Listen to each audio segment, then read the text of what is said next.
Good evening. Let's read some more. It's soon 5 p.m. I have not uploaded the last one. I need something to drink because I'm always thirsty.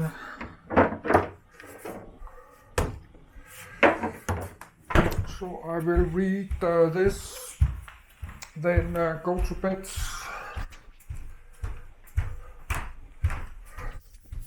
Watch YouTube and news.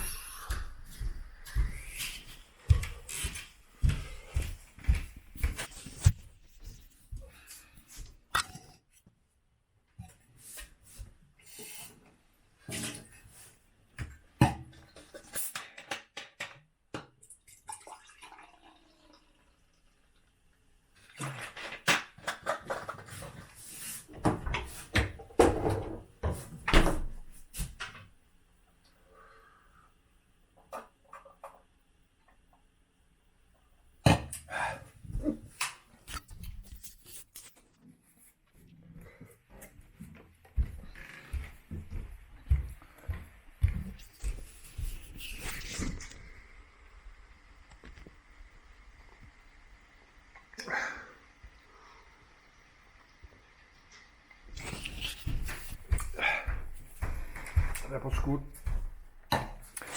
I need to put it there because I drop it on the floor 20 times because I'm always sleepy.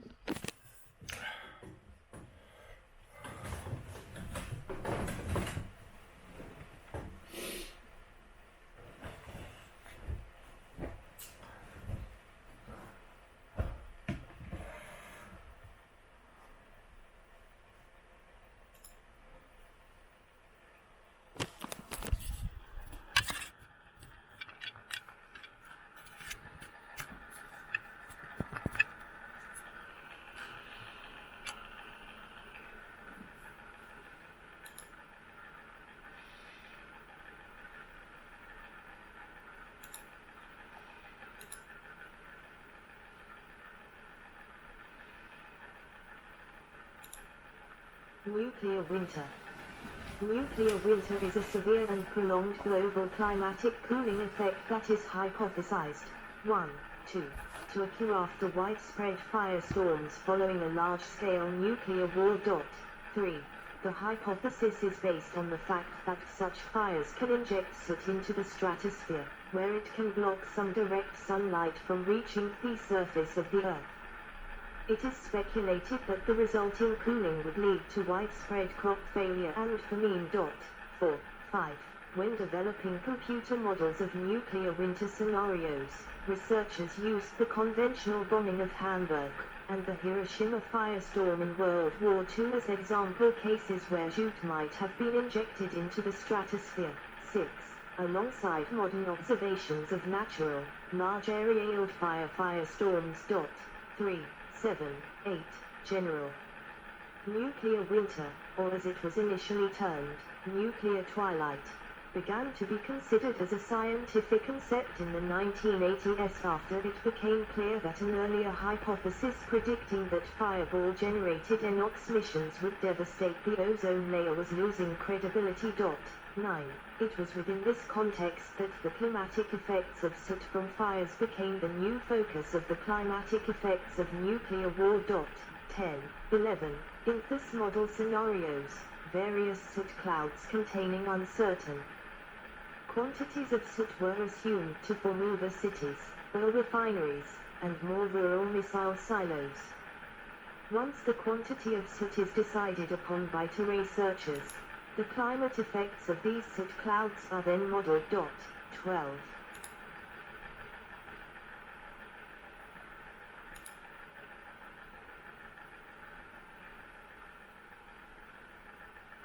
Nuclear winter. Nuclear winter is a severe and prolonged global climatic cooling effect that is hypothesized 1. To occur after widespread firestorms following a large-scale nuclear war. 3. The hypothesis is based on the fact that such fires can inject soot into the stratosphere, where it can block some direct sunlight from reaching the surface of the Earth. It is speculated that the resulting cooling would lead to widespread crop failure and famine. 4. 5. When developing computer models of nuclear winter scenarios, researchers used the conventional bombing of Hamburg and the Hiroshima firestorm in World War II as example cases where soot might have been injected into the stratosphere. 6. Alongside modern observations of natural, large area firestorms. 3, 7, 8. General nuclear winter, or as it was initially termed, nuclear twilight, began to be considered as a scientific concept in the 1980s after it became clear that an earlier hypothesis predicting that fireball-generated NOx emissions would devastate the ozone layer was losing credibility. 9. It was within this context that the climatic effects of soot from fires became the new focus of the climatic effects of nuclear war. 10. 11. In this model scenarios, various soot clouds containing uncertain quantities of soot were assumed to form urban cities, oil refineries, and more rural missile silos. Once the quantity of soot is decided upon by two researchers, the climate effects of these soot clouds are then modeled. 12. The term nuclear winter was a neologism coined in 1983 by Richard P. Turco in reference to a one-dimensional computer model created to examine the nuclear twilight idea. This model projected that massive quantities of soot and smoke would remain aloft in the air for on the order of years, causing a severe planet-wide drop in temperature. After the failure of the predictions on the effects of the 1991 Kuwait oil fires that were made by the primordial of climatologists that advocate the hypothesis, over a decade passed without any new published papers on the topic. More recently, the same team of prominent modelers from the 1980s have begun again to publish the outputs of computer models. These newer models produce the same general findings as their old ones, namely that the ignition of 100 firestorms, each comparable in intensity to that observed in Hiroshima in 1945, could produce a small nuclear winter. 6. 13. These firestorms would result in the injection of soot, specifically black carbon, into the Earth's stratosphere, producing an anti-greenhouse effect that would lower the Earth's surface temperature. The severity of this cooling in Alan Robock's model suggests that the cumulative products of 100 of these firestorms could cool the global climate by approximately 1 degree Celsius, 1.8 degrees Fahrenheit, largely eliminating the magnitude of anthropogenic global warming for the next roughly 2 or 3 years. 14. Robock and his collaborators have modeled the effect on global food production, and project that the injection of more than 5 tg of soot into the stratosphere would lead to mass food shortages persisting for several years. According to their model, livestock and aquatic food production would be unable to compensate for reduced crop output in almost all countries, and adaptation measures such as food waste reduction would have limited impact on increasing available calories. 15. 16. As nuclear devices need not be detonated to ignite a firestorm, the term nuclear winter is something of a misnomer. 17. The majority of papers published on the subject state that without qualitative justification nuclear explosions are the cause of the modeled firestorm effects. The only phenomenon that is modeled by computer in the nuclear winter papers is the climate-forcing agent of firestorm soot, a product which can be ignited and formed by a myriad of means. 17. Although rarely discussed, the proponents of the hypothesis state that the same nuclear winter effect would occur if 100 large-scale conventional firestorms were ignited. 18. A much larger number of firestorms, in the thousands, was the initial assumption of the computer modelers who coined the term in the 1980s. These were speculated to be a possible result of any large-scale employment of counter-value air-bursting nuclear weapon used during an American-Soviet total war. This larger number of firestorms, which are not in themselves modeled, 12, are presented as causing nuclear winter conditions as a result of the smoke input into various climate models, with the depths of severe cooling lasting for as long as a decade. During this period, summer drops in average temperature could be up to 20 degrees Celsius, 36 degrees Fahrenheit, in core agricultural regions of the US, Europe, and China, and as much as 35 degrees C, 63 degrees Fahrenheit, in Russia. 19. This cooling would be produced due to a 99% reduction in the natural solar radiation reaching the surface of the planet in the first few years, gradually clearing over the course of several decades. 20.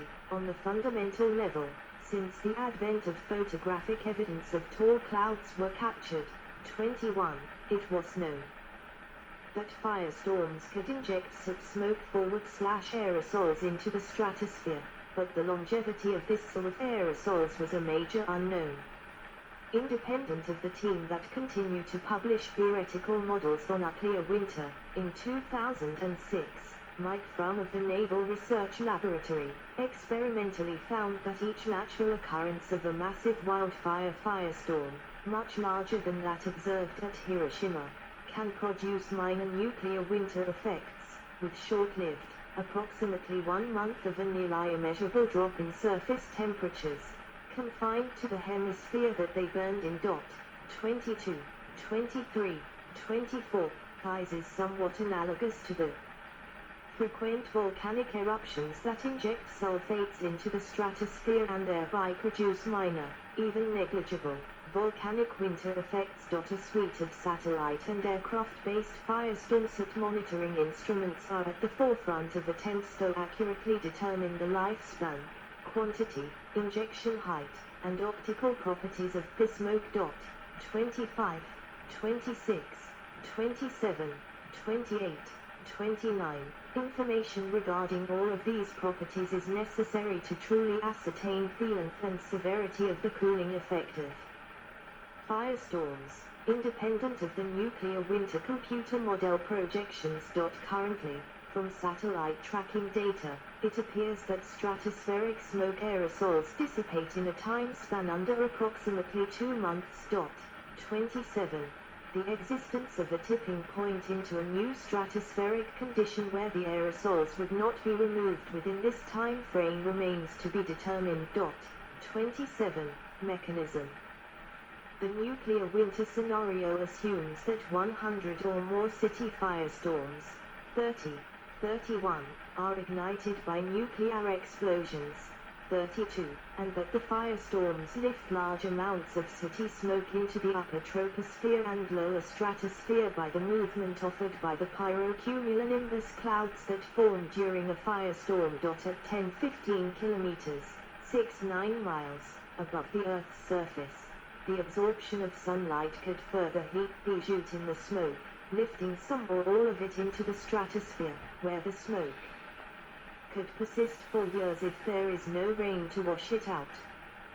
This aerosol of particles could heat the stratosphere and prevent a portion of sun's light from reaching the surface, causing surface temperatures to drop drastically. In this scenario, it is predicted that surface air temperatures would be the same as, or colder than, a given region's winter for months to years on end. The modeled stable inversion layer of hot soot between the troposphere and high stratosphere that produces anti-greenhouse effect was dubbed the smokiosphere by Stephen Schneider et al. In their 1988 paper. 2, 33, 34. Picture of a pyrocumulonimbus cloud taken from a commercial airliner cruising at about 10 kilometers in 2002. Various sensing instruments detected 17 distinct pyrocumulonimbus cloud events in North America alone. 22. Although it is common in the climate models to consider city firestorms, these need not be ignited by nuclear devices. Winking sad smiley 17. More conventional ignition sources can instead be the spark of firestorms. Prior to the previously mentioned solar heating effect, the soot's injection height is controlled by the rate of energy release from the firestorm's fuel, not the size of an initial nuclear explosion. 31. For example, the mushroom cloud from the bomb dropped on Hiroshima reached a height of 6 kilometers, middle troposphere, within a few minutes and then dissipated due to winds, while the individual fires within the city took almost 3 hours to form into a firestorm and produce a pyrocumulus cloud. A cloud that is assumed to have reached upper tropospheric heights as over its multiple hours of burning. The